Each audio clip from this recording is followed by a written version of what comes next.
बिस्मिल्लाहिर्रहमानिर्रहीम। नाज़रीन अस्सलाम वालेकुम। मैं हूं आपका मेज़बान साबिर शाकिर। वफाकी दारुल हुकूमत इस्लामाबाद से कुछ ताज़ा तरीन इत्तलात और हम खबरें आपसे शेयर करते हैं। पाकिस्तान की सियासी सूरत हाल, इमरान खान साहब वर्सेस 15 जमाती हुक्मरान इत्तेहाद और वर्सेस इस्टेब्लिशमेंट, ये सब के सब इस वक्त आपस में ही कोई किसी का नहीं पता चल रहा कि कौन किसके साथ है। लेकिन एक वाहिद जमात है और एक वाहिद लीडर है, वो है इमरान खान।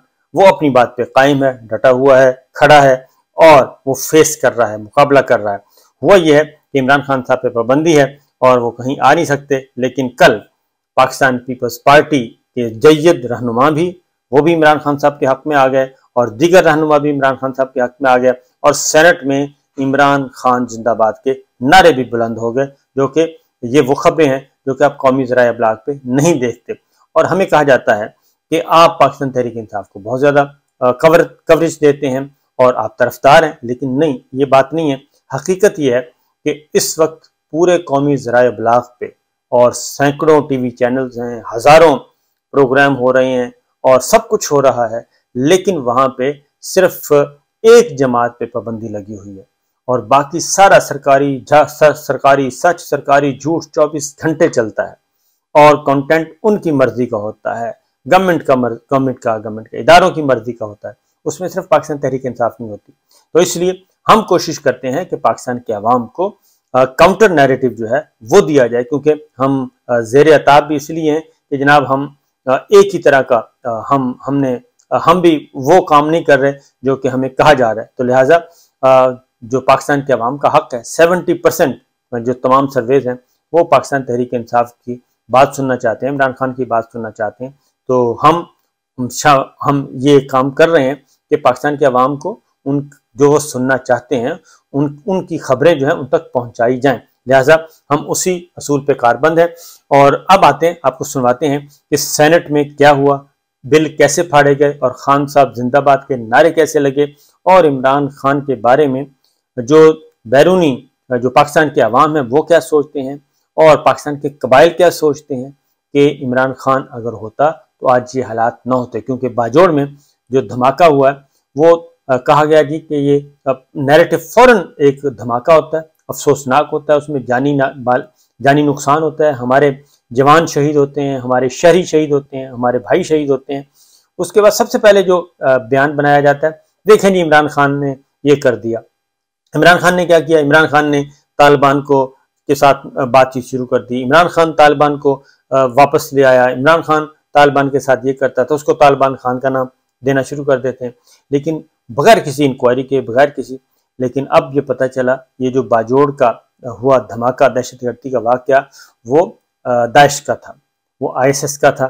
इसके अब वो साबित हो चुकी है। और ये भी, और फिर एक और वाकया हुआ, उसमें पता चला वो योग वाला वो अफगानी बाशिंदे थे, अफगानी शहरी थे, जो इधर आके उन्होंने ये दहशतगर्दी का वाकया किया।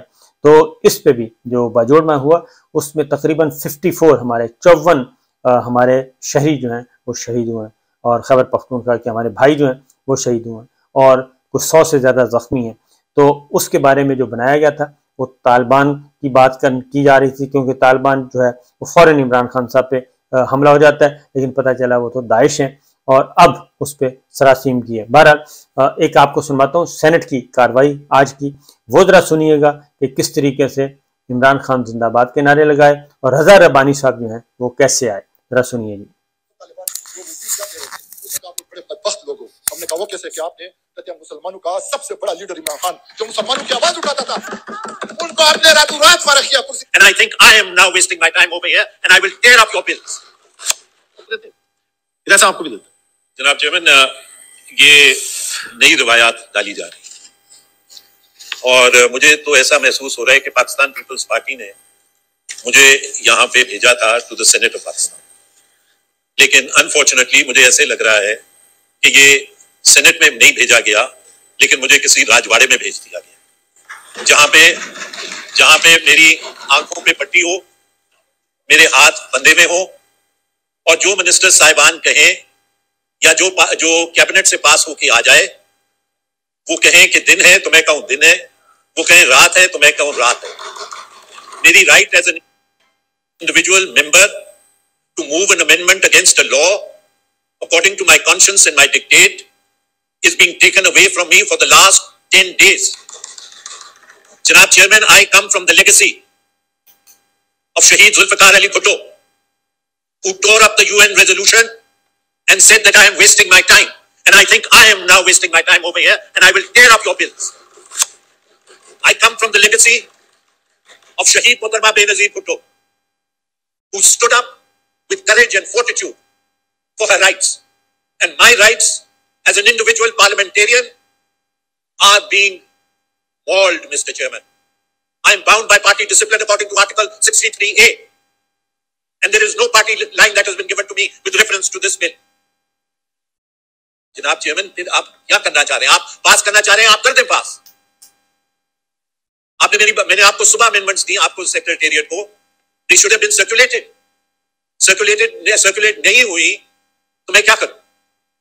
मैं ये नहीं कह रहा कि आप मेरी अमेंडमेंट्स को जो है वो मनोमन मान लें। मैं सिर्फ इतना इल्तिजा कर रहा हूं कि हाउस को वो अमेंडमेंट्स पुट कर दें। हाउस उन अमेंडमेंट्स को जो है रिजेक्ट करता है, रिजेक्ट कर दे, let them be thrown away. I am not insisting on that, लेकिन don't take away this right. जनाब चेयरमैन, आज आप ये कर रहे हैं, कल आपकी गवर्नमेंट खत्म होगी, आप वापस इन्हीं बैक बेंचेस पे आएंगे, क्या लेगेसी लेके आएंगे आप?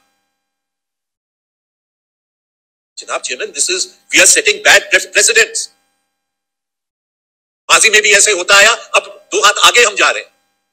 लिहाजा मेरी आपसे इस्तदा यही है कि मेंबर की यहां पे बेसिक प्रिंसिपल अमेंडमेंट्स का इतना नहीं है जितना basic principle of the right of an individual parliamentarian है। I leave it in your hands.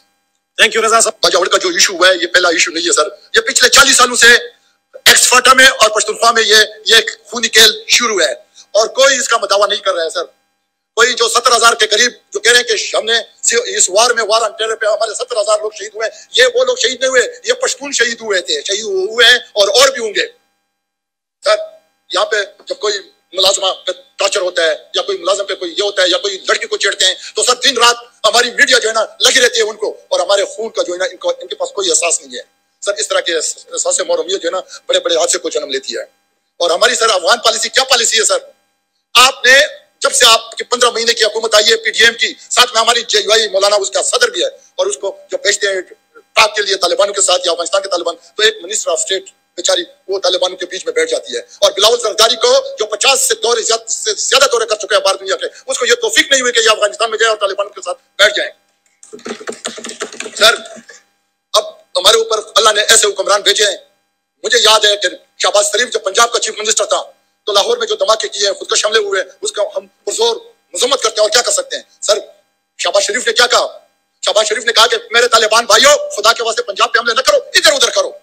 Sir इधर उधर में तो हम आ रहे हैं, सिंध आ रहे हैं, बलोच आ रहा है सर। ये इनकी सोच है। अगर इस तरह की सोच है तो यार हम पंजाब से रिक्वेस्ट करते हैं कि आप हमें पंजाब में शामिल कर ले, शायद इसके थ्रू हम बच जाएं। दूसरी बात सर ये है कि यहाँ मौलाना साहब ने इमरान खान के बारे में बात की सर। मैं लास्ट ईयर तालिबान के साथ चल के मुझे भी भेजा गया था, इमरान ने नहीं भेजा था, मुझे और लोगों ने भेजा था, कोई 70 के करीब हम डेलीगेशन में गए थे। तो खुदा की कसम है, खुदा की कसम कि सर वो तालिबान वो वजीर क्या कह रहे थे, उसने कहा आप लोग बड़े बदबख्त लोग हो। हमने कहा वो कैसे? कि आपने कहते हैं मुसलमानों का सबसे बड़ा लीडर इमरान खान जो मुसलमानों की आवाज उठाता था, उनको आपने रातों रात फारिग किया कुर्सी से। तो अल्लाह इस मुल्क पे रहम करे। और उन लोगों ने इन्ना लिल्लाह व इन्ना इलैहि राजिऊन पढ़ा सर। ये जब जी आप कंटिन्यू करें प्लीज सर। ये क्या कर सर? अब बात यह है, मैं आखिरी एक मिनट में बात कंक्लूड करता हूं कि इसहाक डार हमारे लीडर ऑफ द हाउस बैठे हुए हैं, बड़े अच्छे इंसान है, I respect him and I love you. ये सेनेट में बहस हो रही थी और सेनेट में एक रुकने पार्लियामान जो है वो बात बता रहे थे कि बाहर इमरान खान साहब की कितनी इज्जत है, और बाहर जो लोग हैं वो कहते हैं कि ईमानदार और जो आलम इस्लाम की बात करने वाला एक लीडर था, आप लोग बदबख्त हैं, रातों रात उनको फारिग कर दिया। तो ये वो बातें हैं जो कि सामने आ रही हैं और बाजोड़ का धमाके की पस मंजर में बात हो रही थी। तो बहरहाल ये असल में मामला ये है कि कोई भी आपके पास जब बात करने का हो, ना कोई पॉलिसी हो, ये 15 महीनों की बात कर रहे थे कि 15 महीनों में कोई अफगान पॉलिसी नहीं है। हमारी ख्वाजा पॉलिसी थी नहीं, उसकी वजह यह कि 15 महीनों में ये करते क्या रहे हैं। 15 महीनों में इन्होंने अपने मुकदमात ख़त्म करवाए हैं, नैब के मुकदमात, करप्शन के मुकदमात, मनी लॉन्ड्रिंग के मुकदमात, ये सारे मुकदमात ख़त्म करवाएं। और उसके बाद अफ़गानिस्तान में एक भी वज़ीर ख़ारजा का दौरा नहीं है बिलावल भुट्टो साहब का, और अफ़गानिस्तान के अलावा अमेरिका के, मगरबी मुल्कों के, यूरोप के बेशुमार विजिट आपको देखने को मिलेंगे। तो ये है असल में मामला, और कुछ भी नहीं है, सिर्फ सिवाय इसके कि अब जो है लॉबिंग की जा रही है कि जनाब हमें इक़्तिदार चाहिए, और हमें इक़्तिदार के लिए बाहर वालों की मिन्नतें की जा रही हैं, उनकी समाजत की जा रही है। और दूसरी जानब यह है कि हमारी जो इस्टेब्लिशमेंट है उसको सोचना चाहिए, उसको ये सोचना चाहिए कि ये लोग जो हैं वो बाहर लॉबिंग कर रहे हैं, और दूसरा जो सबसे मकबूल तरीन सियासी जमात है वो बैठी है पाकिस्तान के अंदर, उनका लीडर भी बैठा है, 200 मुकदमात भी हो गए, उन पर 2 कातलाना हमले भी हो गए। इस सब के बावजूद वो पाकिस्तान में है, मुकदमात का फेस कर रहा है, सामना कर रहा है, और वो एक free and fair election demand कर रहा है। तो लिहाजा इस पे गौर करना चाहिए कि जनाब हम किस तरफ जा रहे हैं। बहरहाल सूरत हाल बड़ी दिलचस्प है, और एक बात मैं आपको बता दूं कि जितनी भी तोगोदो की जा रही है और जितनी भी उनको आउट करने की कोशिश की जा रही है, और आउट होने वाले वो हैं नहीं है इस तरीके से, क्योंकि वो बड़े मंझे हुए बैट्समैन हैं और बंधे हुए बॉलर हैं। तो इमरान खान साहब को आउट करने से पहले 1000 दफ़ा सोचना पड़ेगा, और उसी वजह से अभी तक वो बचे हुए, और कुदरत ने उनको बचाया हुआ है, और उनको बचाने वाले जो हैं मेरा ख्याल है वो ज़्यादा सेंसिबल हैं जो उनको गिराने वाले हैं उनकी निस्बत।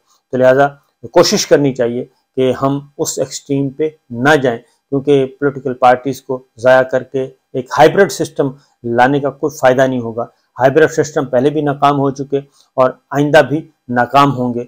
जिसका काम है उसको करना चाहिए, जिसका इख्तियार है उसको इस्तेमाल करना चाहिए। हर इदारा अगर अपना अपना काम करेगा तो वो ज़्यादा बेहतर है।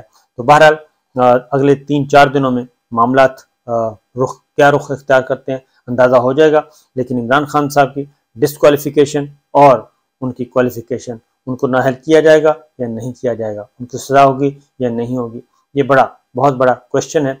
और नवाज शरीफ साहब मुंतज़िर हैं कि किसी भी तरीके से इमरान खान साहब जो हैं उनको फ़ारिग किया जाए, पाकिस्तान तहरीक इंसाफ को फ़ारिग किया जाए, तो तब वो फ्लाई करें और फ्लाई करके वहाँ पे पहुँच जाएँ। हुक्मरान इक़्तिदार में, हुक्मरान जमात में जो हुक्मरान इत्तेहाद है उसमें अभी किसी किस्म की कोई आपस में वो नहीं है। ये सिर्फ खाने पीने की हद तक इकट्ठे होते हैं जब ये देखते हैं कि अब खाना पीना हो गया ख़त्म, और उसके बाद फिर ये मुंतशिर हो जाते हैं।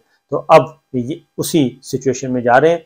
इलेक्शन में कंफ्यूजन पैदा की जा रही है, इलेक्शन से भागा जा रहा है, इलेक्शन से फरार का रास्ता इख्तियार किया जा रहा है, और ये वाहिद सियासी जमातें हैं और वाहिद हुक्मरान इत्तेहाद है जो कि 15 जमातें हैं। 15 जमातें मिल के भी कहती हैं कि हमें इक़्तिदार तो चाहिए, हमें हुकूमत चाहिए, लेकिन इलेक्शन के बगैर, जमहूरियत के बगैर, आइन के बगैर।